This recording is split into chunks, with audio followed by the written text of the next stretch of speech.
Words often confused. Banking రంగంలో, కాంపిటేటివ్లో ప్రధానంగా ఈ వర్డ్స్ ఆఫెన్ కన్ఫ్యూజ్డ్ మీద గ్యారెంటీగా పెట్టుంటుంది. అది ఎర్రర్ లొకేషన్ కావచ్చు, సెంటెన్స్ ఇంప్లిమెంట్ కావచ్చు, లేదంటే ఈ మోడల్లో కావచ్చు. మిత్రులారా, ఇక్కడ చూస్తే అసలు ఏమిటి, ఎందుకు కన్ఫ్యూజ్ అవుతామంటే కొన్ని పదాల స్పెల్లింగ్లు డిఫరెంట్గా ఉంటాయి, మీనింగ్స్ డిఫరెంట్గా ఉంటాయి, but pronunciation is same. That is called homophone. అంటే వర్డ్స్ ఆఫెన్ కన్ఫ్యూజ్డ్ ఎక్కువగా ఎక్కడ అక్కర్ అవుతుందంటే హోమోఫోన్స్లో వస్తుంది.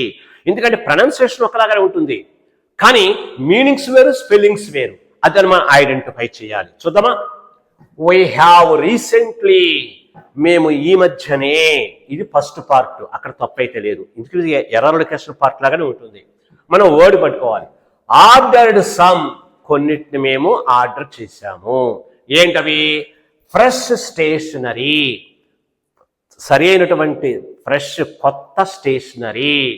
ఫర్ ద ఆఫీస్, మేము పెట్టే ఆఫీస్కి. వినటానికి బాగానే ఉంది, కానీ ఇక్కడ స్టేషనరీలో ఎర్రర్ ఉంది.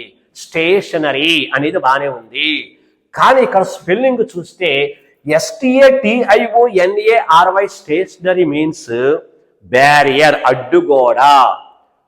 సపోర్టింగ్ వాల్ అన్న మీనింగ్ వస్తుందండి. అంటే పెద్ద హాల్ని కలిపేటప్పుడు, సపరేట్ చేసేటప్పుడు మధ్యలో గోడ కడతారండి. ఆ సపోర్టింగ్, ఆ సపరేట్ వాల్ని స్టేషనరీ అంటాడు. కానీ ఇక్కడ మనకు ఫర్నిచర్ కావాలి, పెన్సిల్స్, రబ్బర్స్, ఆఫీస్ సంబంధించినవి కావాలి. ఇది కావాలంటే ఈ ప్లేస్లో, ఏ ప్లేస్లో ఈ ఉండాలి, అది రైటు. STATIONERY ఉండాలండి. అప్పుడు ఆఫీసుకు సంబంధించిన ఫర్నిచర్ వస్తుందన్నమాట. ఇది ఉంటే గోడ అని వస్తుంది, అదైతే ఫర్నిచర్. చూడండి, ఇప్పుడు మనకి ఏది కావాలి? ఇది కాదు, ఇది కావాలి. అంటే ఏ ప్లేస్లో ఈ పెట్టండి. దీన్నే హోమోఫోన్ అంటారు. ఇప్పుడు చూడండి, స్పెల్లింగ్స్ డిఫరెంట్, అర్థాలు డిఫరెంట్, కానీ ప్రొనౌన్సియేషన్ స్టేషనరీ, స్టేషనరీ. చూసారా, కన్ఫ్యూజ్ అవుతా ఉంటాం అనమాట. ఇది తెలుసుకోవాలి మనం. ఇలాంటి నంబర్ ఆఫ్ చేస్తే చాలా యూజ్. Okay, thank you.